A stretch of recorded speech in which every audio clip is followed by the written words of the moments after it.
buenas noches y bienvenidos a un nuevo programa de Noches de Terror. Yo soy Salva Valero.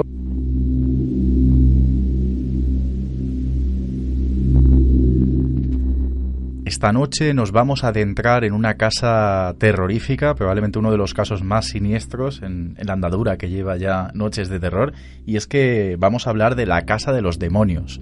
Y además, a continuación, vamos a conocer más información, más declaraciones sobre el testimonio que tuvimos la semana pasada, la historia de Elian, el caso Elian, que además, como ya os avanzamos la semana anterior, tenemos audios, vídeos e incluso psicofonías.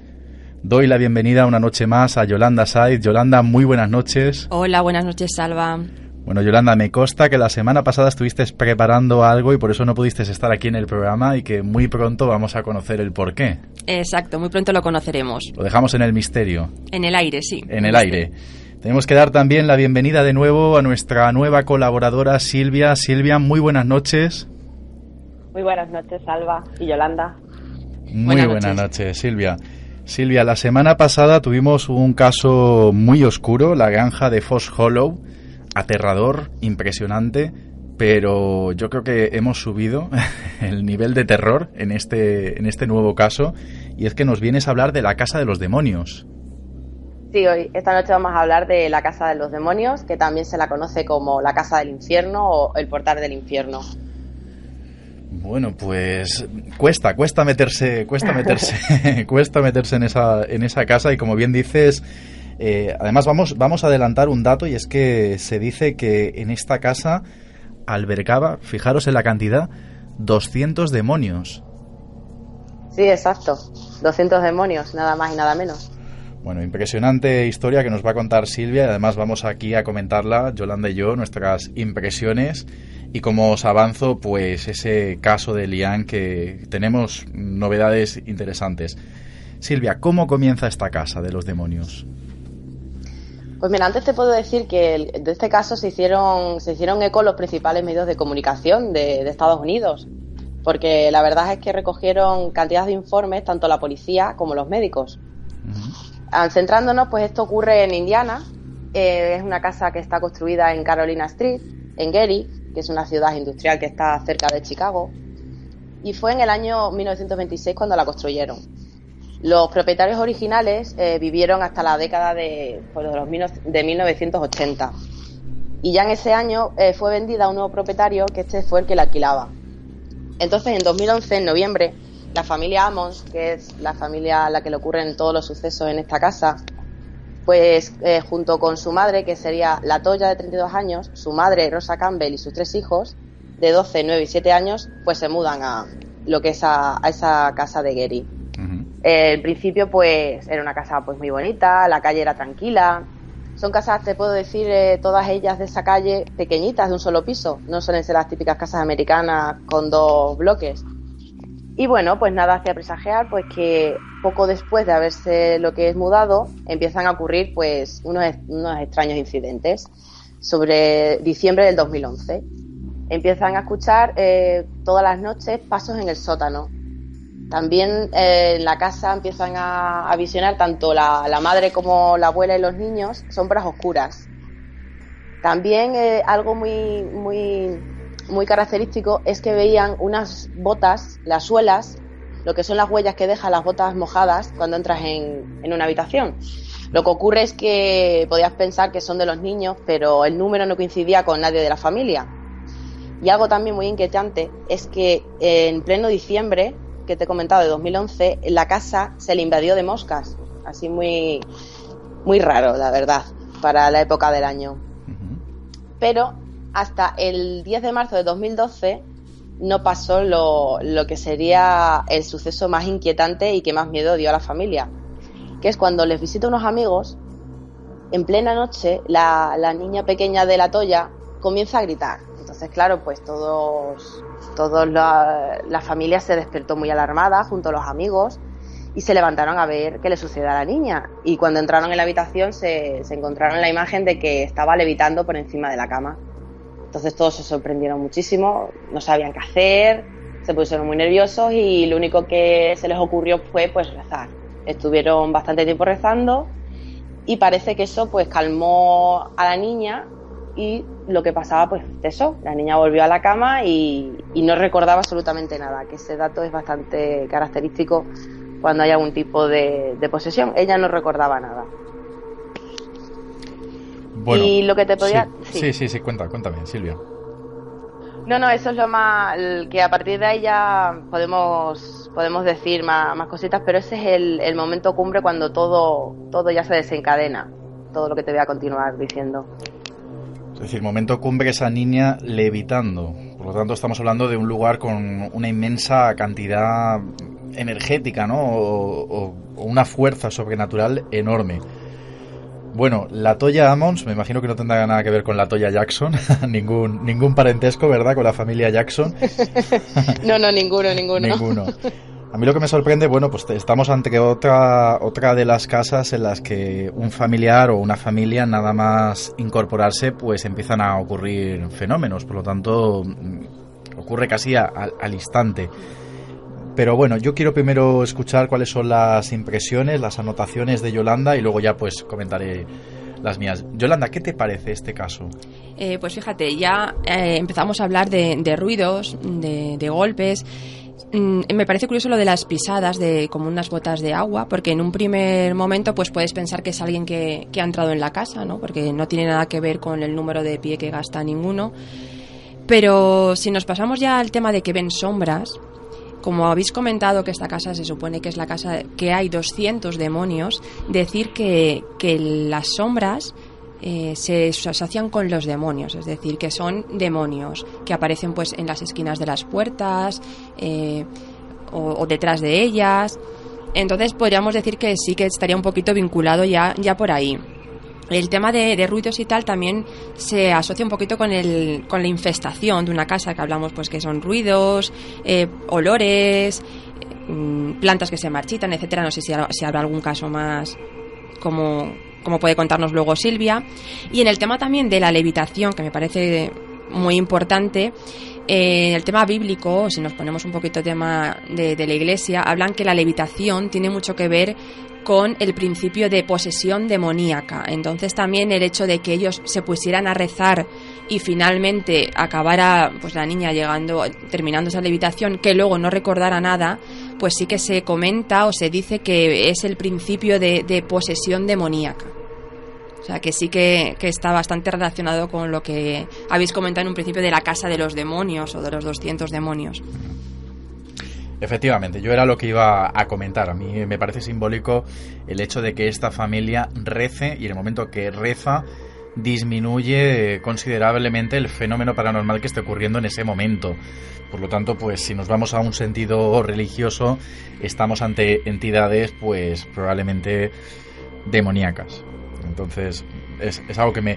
También interesante el tema de las botas o esas pisadas que no se asocian a niños y por lo tanto pues tal vez estamos ante un primer dato o pista de ese tipo de entidades que tenemos allí.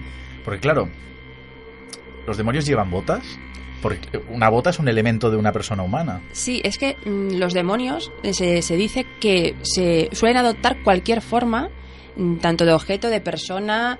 Entonces quizás el hecho de adoptar las botas sea por algo, no sé, por hacer a ella pensar, dudar, tener miedo, porque a lo mejor esas botas de agua a la mujer, a la Toya, le recordaban a algo, algún miedo que pudiera ya tener, y como los demonios lo que quieren es causar miedo porque se alimentan de ese miedo para tener más poder, no sé, es una suposición mía, ¿eh? Vamos a preguntarle a Silvia. Silvia, hasta este momento de la historia, es decir, hasta este primer gran suceso, la levitación, ¿cuáles son tus impresiones?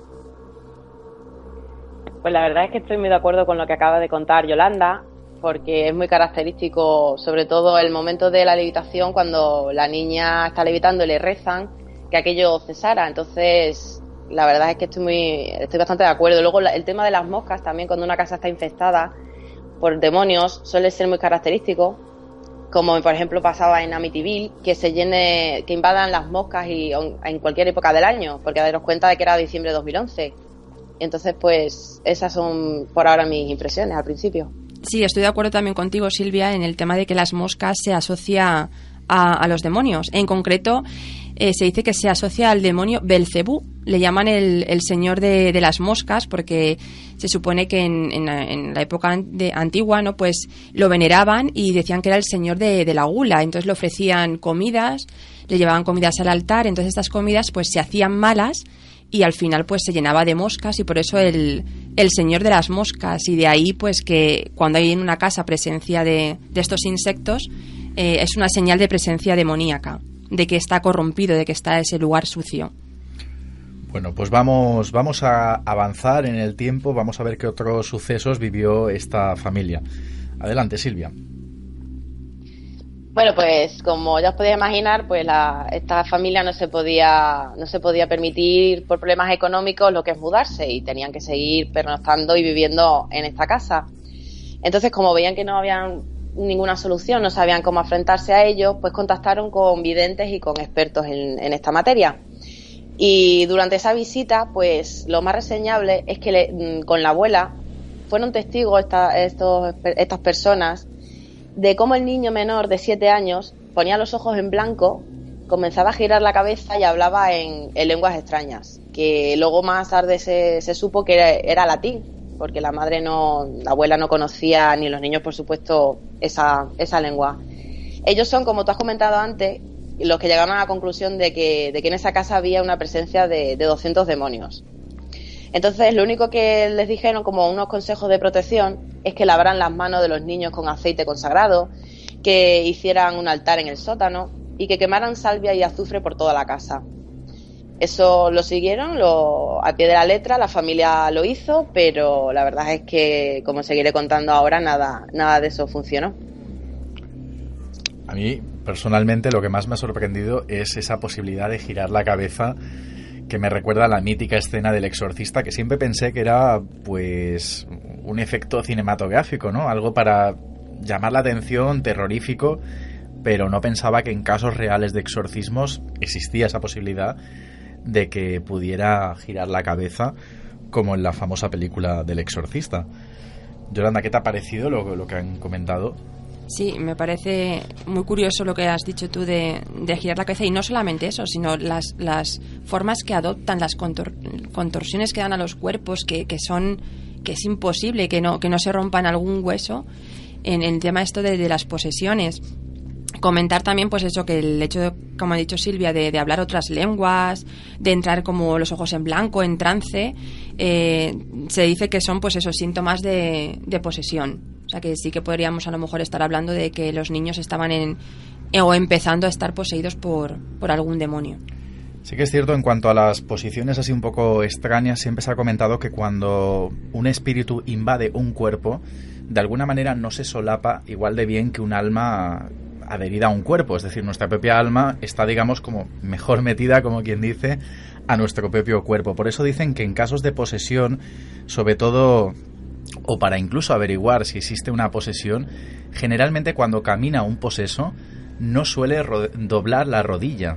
Es decir, caminan con las piernas de alguna manera sin mover esas articulaciones, y todo es por la forma en la que esa entidad ha entrado en el cuerpo, ¿no? Es un dato también curioso. Sí. ¿Qué te ha parecido, Silvia? ¿Qué puedes comentar sobre este apartado, ¿no?, de los psíquicos en la casa de los demonios? Pues, como has estado diciendo, bueno, y Yolanda también, el tema de que a ti te ha sorprendido que gire la cabeza. Sí, lo que pasa que El Exorcista también hay que recordar que está basado en hechos reales, o sea que muchos exorcismos suele pasar, y como tú has dicho, que caminan y no flexionan las rodillas, y muchísimas cosas. Los casos de exorcismo son bastante fuertes, de materializarse también muchas veces elementos del propio cuerpo de la persona poseída.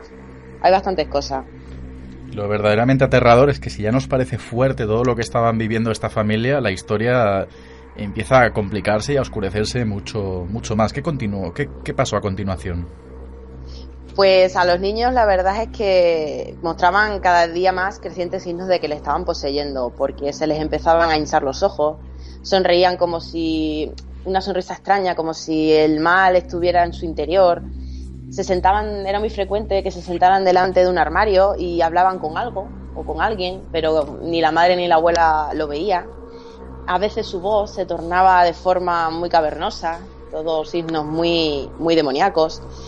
Y lo más fuerte, que los pobres eran golpeados por fuerzas invisibles. Entonces todo esto pues hizo que la Toya tuviera que llevar a sus hijos al médico. Y lo llevó al médico de la familia, al doctor Jeffrey. Y en esa visita el informe médico reflejó que el hijo menor fue levantado e impulsado contra la pared sin que nadie lo tocara. O sea, imaginaros ya a lo que llega, que el propio médico es testigo de esa posesión, de esa clara posesión del niño. Entonces, claro, aunque lo vio el médico, de todas formas, asuntos sociales y todo se enteró del caso y tuvieron que descartar abuso infantil. Entonces evaluaron lo que es a la Toya y llegaron a la conclusión de que ella no tenía ningún tipo de problema mental. También tuvieron que evaluar por separado los niños, un psiquiatra y una enfermera, que eran escépticos en todo este tema. Y ellos también llegaron a afirmar que el niño de 9 años de edad mostraba una extraña sonrisa, como os he comentado antes, y que en un momento de la sesión en la que estaban evaluándolos, caminó hacia atrás, subió por una pared hasta el techo, cayó de pie y se cogió la mano de su abuela, algo inquietante. Y bueno, pues después de vivir todas estas incidencias y no sabían ya qué más hacer, los médicos tuvieron el buen hacer de interesarse más por el caso tan extraño e ir a su casa para ver qué ocurría, porque la Toya siempre les exponía que el problema estaba en su casa. Y fueron acompañados de 3 miembros de la policía de Gary. Los miembros de la policía, la verdad es que aquí viven muchísimas experiencias, eran personas escépticas, habían visto muchas cosas en su vida laboral. También estaba incluido en estos 3 miembros el jefe de la policía, de 35 años ya de servicio, pues imaginaros todo lo que habría vivido ya. Pero se les quedó marcada esas vivencias que tuvieron en esta casa, porque nada más llegar, pues por ejemplo las grabadoras que llevaban los médicos empezaron a funcionar mal. Y desde el minuto 1 empezaron a sentir que estaban mal, que se encontraban raros, sobre todo cuando se acercaron al sótano. Ellos empezaron a sentir como presencias y veían las sombras que les narraban la familia. En un momento dado, uno de los policías pues sacó su móvil y comenzó a grabar, y para sorpresa de todos pues recogió varias voces. Una de ellas, en inglés claramente, decía algo como "hey", y otra era un poquito más angustiosa y daba bastante miedo, que les pedían que se fueran de allí. Decía la psicofonía: "salgan de allí". También os puedo decir que sacaron fotografías de la casa. Estos son todos los policías. Y las fotografías que salieron, porque casi todas estuvieron veladas, no se veían casi ninguna, y las pocas que estuvieron bien, salían en momentos en sitios concretos del sótano, de la sala de estar, como sombras de caras, pero como nubladas. No se veía el rostro bien, sino rostros nublados, que además que no correspondía con ninguno de la familia ni por supuesto con ninguno de los policías. Hay una fotografía que la podéis ver, que se encuentra en internet, que es de uno de los policías, que la hace fuera de la casa, y se ve como en la ventana aparece una sombra, lo que es una especie de sombra blanquecina, como una figura. Se nota que es como una figura humana, podemos decir.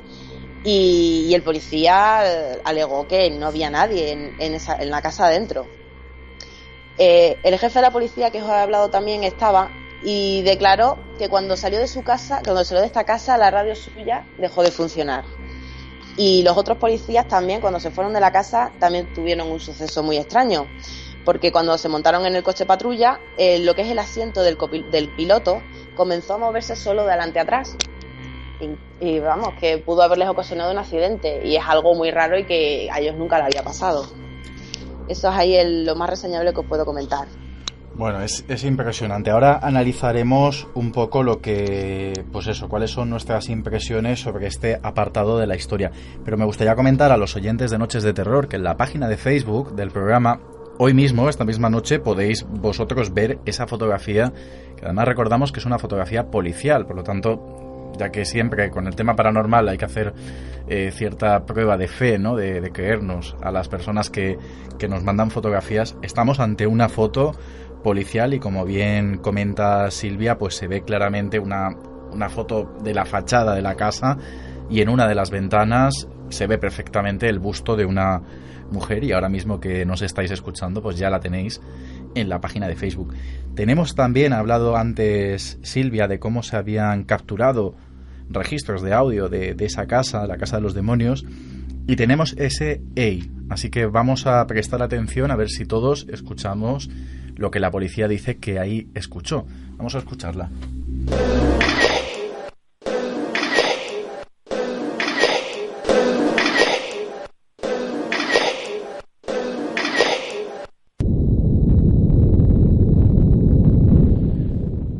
Yolanda, ¿escuchas EI?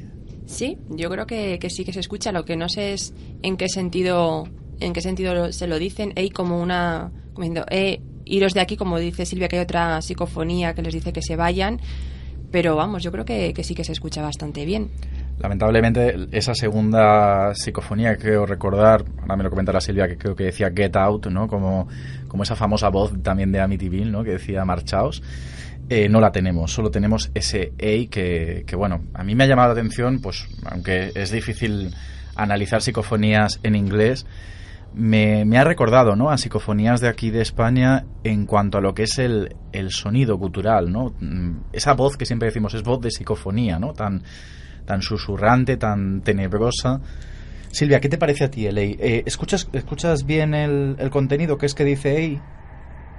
Sí, yo lo estoy escuchando y lo escucho perfectamente. Se nota, vamos, que es, como acabas de decir, la típica voz psicofónica. Uh-huh. Es muy característica. Y bueno, en cuanto a esa parte que hemos estado hablando, claro, lo interesante es eso, que aquí estamos ante fenómenos paranormales que están ocurriendo en un hospital y donde no solo la familia es testigo de ello, sino también tenemos médicos y policías, y por lo tanto pues son muchos los testigos que vieron fenómenos que nos cuestan imaginar, ¿no? Como ese caminar arácnido, como si fuese una araña del niño por las paredes del hospital. Yo creo que es una de las historias más aterradoras. Y luego también me ha parecido interesante algo que también vimos en el testimonio de Elian, y es como Elian comentaba que sus hijos eran los que tenían comunicación o conversación con la presencia que tiene allí en la casa, que luego vamos a hablar de Elian. Yo os planteo lo siguiente: ¿estas entidades contactan con los niños por algún motivo? ¿O es simplemente porque los niños tienen a lo mejor mayor percepción y por lo tanto ellos establecen la comunicación? Porque creo que los niños suelen ser los que más, o frecuentemente, ¿no?, cuando empiezan a ver este tipo de sucesos, son los primeros que establecen cierto contacto o comunicación con ellos, con los espíritus. Sí, se suele decir pues que los niños tienen como ese sexto sentido más ampliado, o su mente más abierta, primero y principal porque no están corrompidos, ¿no?, por el mundo, no saben lo que pasa, entonces no tienen maldad y son más propensos a poder captar todo esto. Y en el caso que estamos hablando, pues comentar que eso de que dice Silvia, pues que hablaban, como que se sentaban en las puertas de los armarios y hablaban con algo.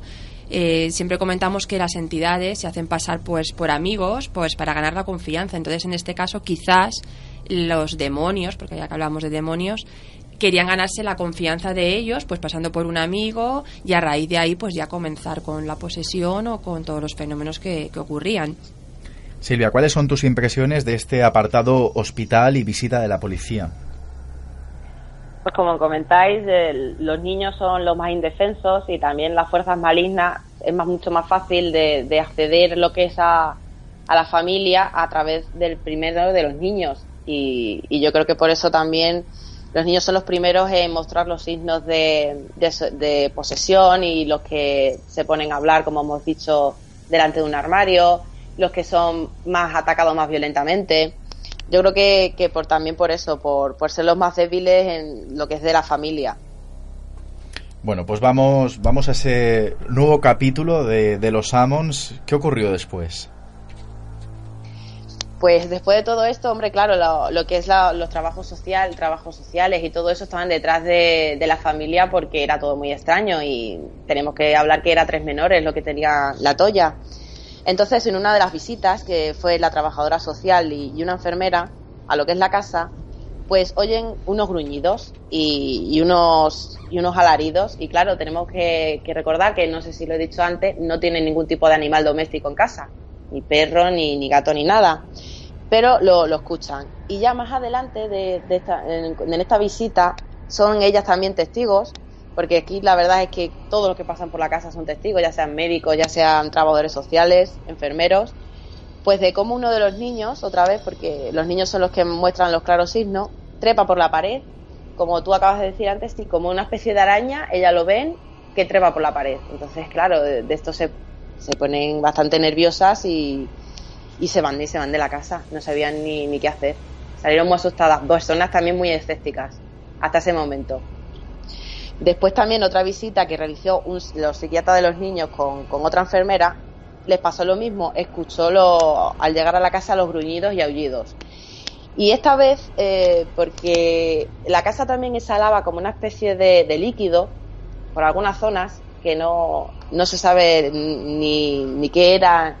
Hoy en día tampoco se dicen, o por lo menos investigando no hemos encontrado nada de lo que es ese líquido, pero se acercó una de las chicas y lo tocó. Cuando tocó ese líquido es muy característico porque el dedo se le quedó de la mano congelado. De momento se le congeló el dedo de la mano y la verdad es que eso también les impactó bastante. Tú además, también, Silvia, has podido ver esa sí. fotografía, ¿verdad? Del dedo congelado, se ve claramente mucho más azulado. Sí, es lo bueno que tiene este caso, que tiene, Exacto. tiene tiene muchísimos datos y muchísimas pruebas y claro, si son de testigos como un policía o este caso que era una enfermera, pues los crees como, confías muchísimo más. Además hay que comentar, Silvia, que el gran esfuerzo de resistencia que tuvo la familia, ya que era una familia humilde, acababa de invertir su dinero en esta casa y no podían irse, es decir, económicamente no podían abandonar la casa al principio, ¿no? Cuando empezaron a ocurrir estas cosas. No, claro, ya no podían, como te he dicho antes, tenían muchos problemas económicos y no se permitían el lujo de poder cambiarse, por eso tenían que quedarse allí, porque ellos claramente querían irse. La Toya quería llevarse a su familia de allí porque, imagínate, una madre que presencie todos esos sucesos extraños sobre sus hijos, porque, como hemos dicho antes, los niños mostraban pues muchísimas contusiones en el cuerpo. Pero la verdad es que no sabían ellos qué hacer, los expertos tampoco, las autoridades, ya nadie sabía qué hacer. Entonces tuvieron que acudir a un exorcista. Lo que es el padre Michael Maginot, que es el inglés un poquito así. Sí. Pues este sacerdote, cuando la primera visita que va al sótano, le va a pasar algo parecido a lo que te acabo de comentar de la chica esta enfermera que se le congela la mano. Pero al cura, a este párroco, cuando ve ese misterioso líquido, que él lo encuentra en una parte del sótano, al tocarlo le provoca dolores. A él no se le congela la mano, pero le duele mucho lo que son los dedos. Y durante su estancia con sus rezos y eso, él no se sentía bien. Él en todo momento dice que él sentía muchísimo como pánico. Él notaba que había una presencia allí con él, aunque no la veía, y que incluso notaba cómo le respiraban en el cuello. Y cuando se fue de la casa, te puedo decir que tuvo muchísimos problemas médicos. A raíz de lo que él cree haber tocado, lo que es ese líquido, pues le salieron quemaduras en las manos cuando él no se había quemado. Lo único que le había ocurrido días anteriores es que había ido a la casa y había tocado ese líquido, y también numerosos huesos de su cuerpo se habían roto de forma misteriosa. No había tenido ningún tipo de accidente ni nada. Pero la visita del exorcista, aparte de acarrearle esos problemas, pues no funciona nada. Y entonces lo que tiene que hacer el párroco es pedir ayuda a lo que es el obispo de la diócesis de Gary, porque necesitaba hacer 3 exorcismos, pero más poderosos. Uno de ellos era de liberación para la casa, y los otros 2 eran sobre la misma La Toya, porque aunque hemos estado comentando que todo, porque la verdad es que todos los sucesos eran sobre los niños y los que presentaban todos los indicios de que estaban poseídos eran ellos, lo que es el párroco no pensaba que fuera los niños lo que se diga el canal. Él estaba convencido de que los demonios saltaban de los niños a la madre, pero que era la madre realmente La Toya la que estaba poseída, porque le comentó que ella tuvo una relación con un hombre y ella no sabía que este hombre estaba casado. Entonces, pues cuando se enteró, pues es cuando huyó, porque ella no quería saber nada de él, que es cuando se mudaron a esta casa. Pero la mujer de este hombre pues se enteró de que había tenido una relación con La Toya y la llamó por teléfono y la dijo que, entre una serie de datos, le dijo que se iba a arrepentir de haber estado con su marido. Entonces el cura cree que posiblemente, aparte de añadido a una maldición satánica que pueda haber lo que es en la casa, puede ser que el marido o la mujer, estos dos personajes, hicieran un tipo de maldición también a ella, el típico mal de ojo o algo, que tuvieran lo que es contactos con el satanismo o con este tipo de rituales, y eso hubiera provocado todo ello, estando también en esa casa, como si hubiese sido una puerta abierta a lo que es directamente el infierno. Él lo dice así, que eso todo que confluyó en abrir una puerta en esa casa. Y entonces pues nada, él consiguió lo que es el acto, el obispo le dejó y hizo los exorcismos. Dos de ellos ya te digo que fue en la misma iglesia en la que él estaba, que era la iglesia de San Esteban Mártir, lo que es en Merville. Uh-huh. Y bueno, parece ser que todo apunta que sí, que después de estos dos exorcismos, tanto la casa quedó bien, no se han vuelto a decir nada, porque La Toya abandonó la casa, porque la ayudaron, la verdad, después de todas las vivencias, asuntos sociales le dio una ayuda económica y ellos se pudieron trasladar, y a día de hoy todo está tranquilo. Bueno, entonces tenemos un poco, de alguna manera, la posible resolución, que para mi punto de vista tiene bastante sentido por esa amenaza de la mujer, ¿no? La mujer sabiendo que La Toya pues estaba beneficiándose, ¿no?, a su marido y la amenazó, ¿no?, con que se iba a arrepentir. O sea que yo creo que por ahí va un poco, probablemente. Me ha parecido muy curioso, Silvia, el hecho de que La Toya fuera la que estuviese poseída, pero sin embargo todos los fenómenos se los trasladase o fueran los que más lo tenían los hijos. Me ha parecido eso bastante curioso. Yolanda, en cuanto a este último capítulo de los Ammons... Pues fíjate, lo que acabas de terminar de decir, de que fuera hacia La Toya, se dice que en el tema de los demonios, pues pueden aparecer porque o bien se practica la magia oculta, la ouija, todas estas cosas, o porque son víctimas de trabajos de brujería. Entonces yo creo que en este caso es más bien esa segunda opción, ¿no? Porque la mujer, pensando que, como tú dices, que se beneficiaba a su marido y le dijo, te vas a arrepentir, yo creo que en cierto modo algo de brujería, alguna cosa le haría. Y el hecho de que a lo mejor, en vez de acudir a ella a los demonios, acudieran a sus hijos, uh-huh, es una forma de hacerle padecer más, porque si a lo mejor empiezan la posesión, pienso, a ella, pues sí, a lo mejor padece, pero ver a tus hijos padecer es el doble de padecimiento, o el triple, o no sé qué decirte, pero yo creo que es mucho peor. Luego también, una curiosidad, no sé si vosotros lo veréis igual, es que es un tema importante porque ya no solamente es lo que cuenta ella, sino que hay testigos policiales, el tema del párroco, enfermeros, médicos, o sea que hay muchos testigos de que es verdad que algo está pasando.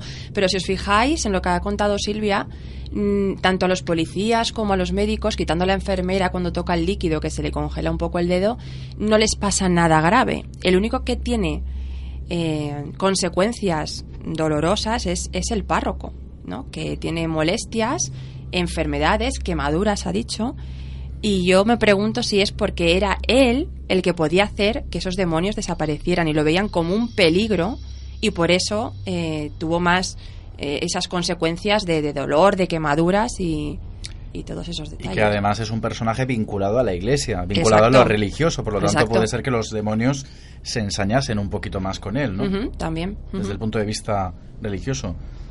Silvia, ¿qué te parece a ti la resolución y esta posible teoría de la venganza de esta mujer?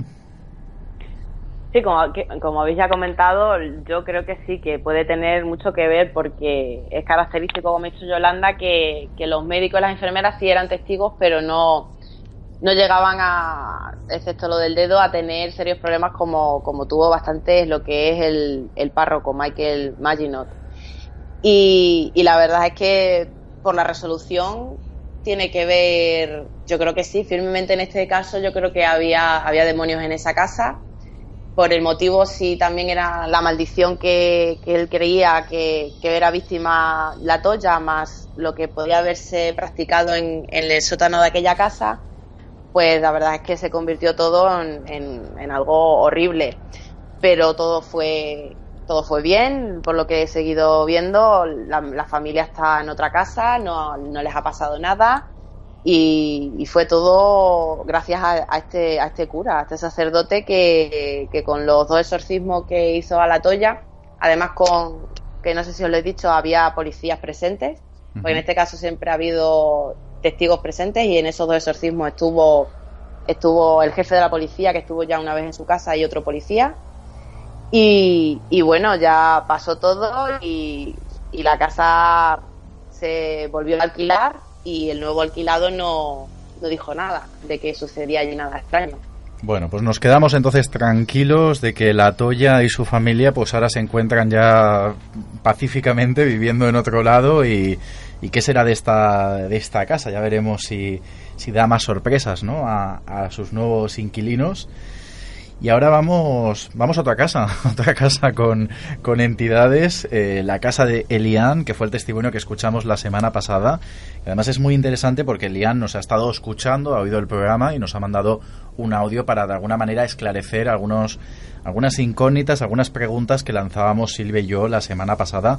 Así que vamos a escuchar más novedades sobre el testimonio de Elian. Vamos a oírlo. Hola, buenas noches.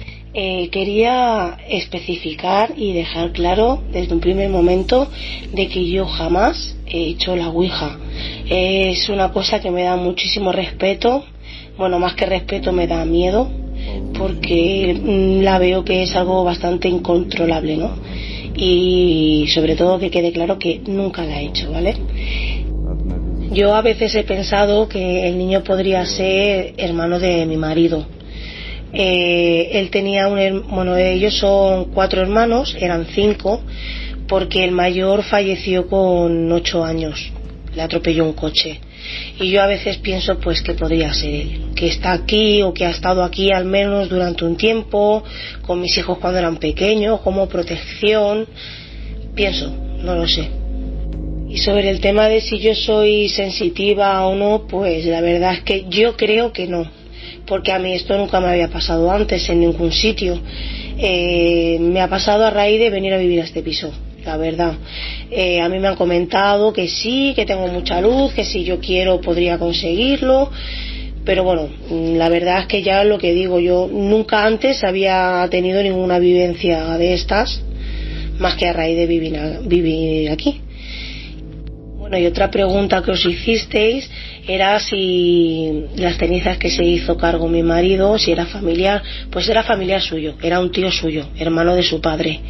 Y como ya comenté, tenía una pequeña discapacidad mental.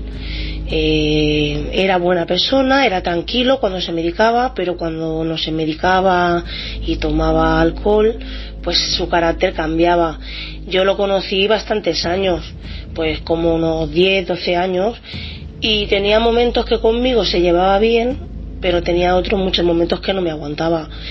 Realmente no sé por qué, porque yo jamás le hice nada, al contrario, siempre intenté llevarnos bien y ayudarlo, pero no sé, a veces pues no me tragaba, o sea que quizás por eso podría ser también que, bueno, yo no estuve en su entierro, no estuve cuando él estuvo en el hospital, también podría sentirse mal porque yo no fui, no sé, intento buscar soluciones. Bueno, y desde que vinieron a hacer la limpieza, pues realmente sí que se respira otro ambiente, ¿no? Se podría decir.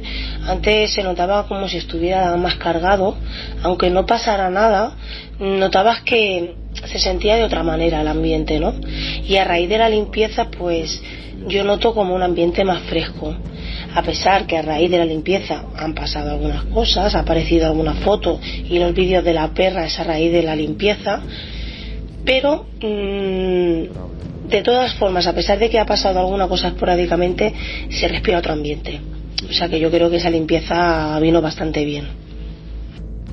Y hace unos meses me di cuenta que mis hijos ya hacían bastante tiempo que ya no hablaban de su amigo invisible, este que tienen, bueno, que de hecho tiene nombre, era Lipi. Yo a veces relacioné de que podría ser mi cuñado, porque es que mi suegra a su hijo le llamaba hippie, porque le gustaba llevar el pelito largo y le llamaba que era muy hippie. Y claro, a mí el tema de Lipi y hippie pues me hacía que pensar, ¿no? Pero bueno, hace unos meses, es lo que iba a comentar, me di cuenta de que ya hacía bastante tiempo, como un año o dos, que no hablaban de él, ¿no? Si tú les preguntas, ellos te hablan, se acuerdan de él y te comentan y te explican lo que tú quieras. Pero yo me dio por hacerles unas pequeñas entrevistas a mi manera, por separado, para que ninguno de los dos pudieran afectar la historia del otro, ¿no? Entonces cogí primero a mi hijo, luego cogí a mi hija, y los dos, pues la verdad es que me contaban cosas que coincidían y que donde lo veían, cómo venían. Pero claro, había cosas que me sorprendían, ¿no? Me decía que era pequeñito como un tamaño, pues no sabía decir, unos 10 centímetros, 15 centímetros, que a veces se hacía un poco más grande, y que a lo primero solo venía él, y a veces venía su abuela, que su abuela era muy fea, que les daba un poco de miedo la abuela cuando venía, pero bueno, y que luego a veces venía también con su prima, creo que me dijo, y con su primo, que era, él se llamaba Lipi, la prima se llamaba Lipa y el primo se llamaba Lipo. Y resulta que este Lipo era un poco malo, me decían, porque con mi hija se llevaba bien, pero me decían que con mi hijo que no se llevaba bien a veces, que a veces le decía cosas y que hiciera cosas mal, y que a veces le reñía mucho y como que le quería pegar, y que decía que este Lipo era más malo que los demás eran buenos. Y claro, les empiezas a preguntar, y también me decían que lo veían en el colegio, que por debajo del suelo ellos tenían una ciudad, que era como nuestra vida, pero en pequeñito, lo que ellos vivían. No sé, cosas que dices, estos niños están flipando, menuda historia, vaya imaginación tienen mis hijos. Pero claro, te pones a pensar y dices, ¿cómo es posible que los dos te expliquen las mismas cosas por separados, sin contagiar el uno al otro en su historia, porque no sabían nada de nada? Los pillé por sorpresa. ¿Cómo es posible que coincidieran en tantas cosas? Es bastante curioso, ¿no? Esto, los dos, de verdad, os lo digo de verdad, por separado, es un poco escalofriante, ¿no? Que te cuenten estas cosas, coinciden mucho.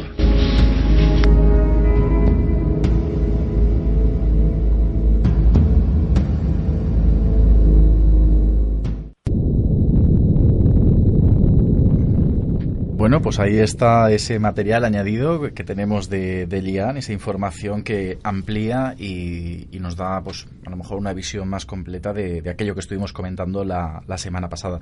Me gustaría recordar a los oyentes que nos pueden mandar sus testimonios, sus audios, contando sus vivencias a ndeterror@gmail.com, o simplemente buscándonos en las redes sociales, en Facebook, Twitter o incluso en comentarios de iVoox. Pueden ponerse en contacto para poder mandar ellos sus testimonios. Yolanda, la semana pasada no estuviste con nosotros, así que me gustaría añadir, ¿no?, todo lo que estuvimos hablando en el anterior programa y cuál es tu punto de vista, ¿no?, sobre esta historia. Pues sí, pues lo que yo pude escuchar y también el audio que ha comentado hoy Elian, el hecho de que ella no dice que no ha realizado ni la ouija ni nada y que simplemente le pasa al cambiarse de vivienda a este lugar, sí, no recuerdo mal, ya me lo comentáis, creo que Silvia hizo un comentario de que ella creía que era como un portal esa casa, y yo estoy de acuerdo con ella. Creo que cuando no se hace la ouija, porque no es necesario hacerla, hay casas o lugares que son como portales. ¿Para qué? Para que estos fantasmas o entes puedan transportarse a otro plano astral distinto al que están. Entonces, como que nuestro mundo se queda como en un plano intermedio, y por eso ella pues puede ver, siente cosas, ve que están por el piso. Es como que su casa es un plano intermedio. A mí quiero entender o pensar que es eso. El hecho de que ella también comenta que no es sensitiva, pues también podríamos decir que quizás a lo mejor con eso de que su tía abuela hacía espiritismo, o que su abuela también tenía alguna clase de evidencia, algo así, si no recuerdo mal, pues igual ella piensa que no es sensitiva, pero a lo mejor sí que lo es, y el hecho de que note tantas presencias o vea tantas cosas, pues es una forma de intentar abrir su mente a estas cosas, a estos fenómenos paranormales, para, en un cierto modo, si al final la casa es como un portal, pues poder ayudar a estas presencias a ir a otro plano o a la luz, como se suele comentar. Me da esa sensación. Uh-huh. Bueno, es interesante este nuevo audio de Elian. Por ejemplo, pues nos despeja una de las dudas que teníamos Silvia y yo la semana pasada en cuanto al tema de la ouija. Nos planteábamos si a lo mejor Elian en algún momento de su vida había hecho ouija, y por lo tanto estas manifestaciones estarían más vinculadas a la persona y no a la casa. Yo por lo tanto entiendo que todo lo que está ocurriendo allí tiene que ver más con la casa que con la propia Elian. Y bueno, me sigue pareciendo interesante esa vinculación posible del hermano, del padre de su marido, lo que cuenta, ¿no? Que sabe Elian en vida, y era pues ese consumo excesivo de alcohol que tiene luego pues esa relación cuando llegan los pragnostas o mediums y dicen que huelen a aliento de alcohol, que es extraño, ¿no? Y dices, bueno, pues igual ayuda, ¿no? Ese detalle a identificar que realmente estamos ante ese espíritu. Y luego lo del tema de Lipi y hippie, pues también le veo bastante posible correspondencia. Es muy similar, ¿no? El fonema Lipi hippie, pues puede ser.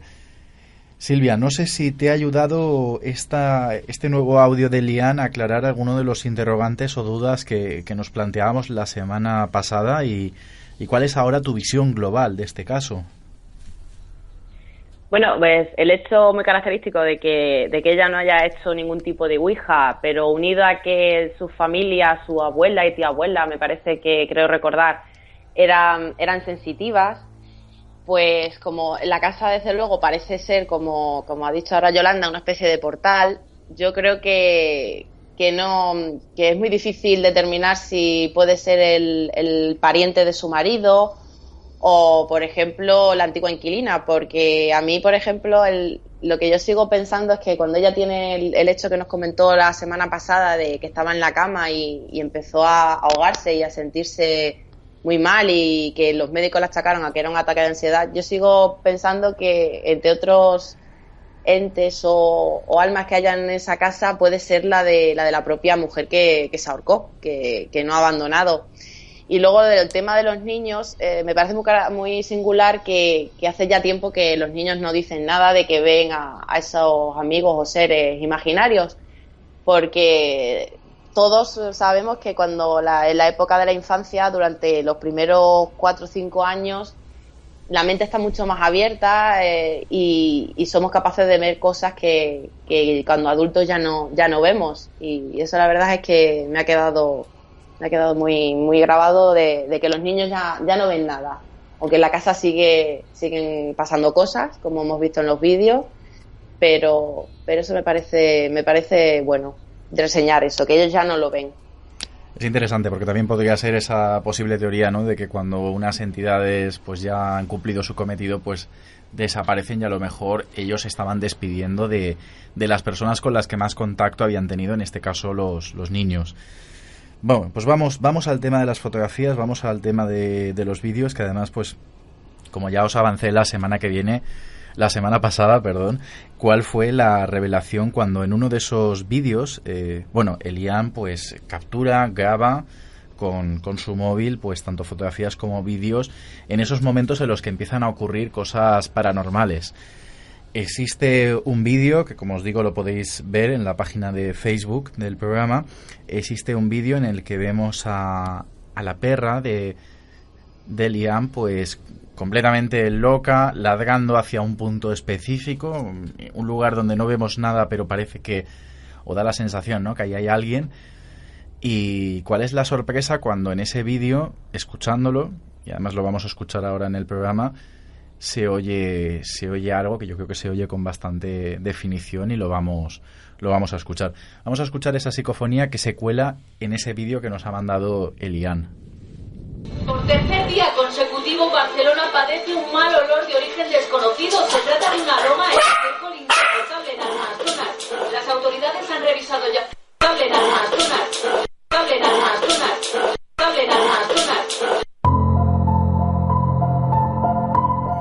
Bueno, hay que comentar que se oye el telediario de fondo, o sea que ese mal olor en Barcelona no es la psicofonía, sino esa voz de nuevo cavernosa que dice ven aquí, y me imagino que se refiere al propio perro.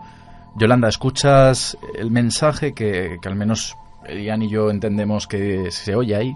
Sí, se oye claramente ven aquí. De hecho, si nuestros oyentes lo pueden ver por Facebook y pueden ver el vídeo completo, lo oirán mucho mejor. Y comentar pues que en uno de los primeros vídeos parece como que sale como una niebla, o humo de la puerta de la cocina.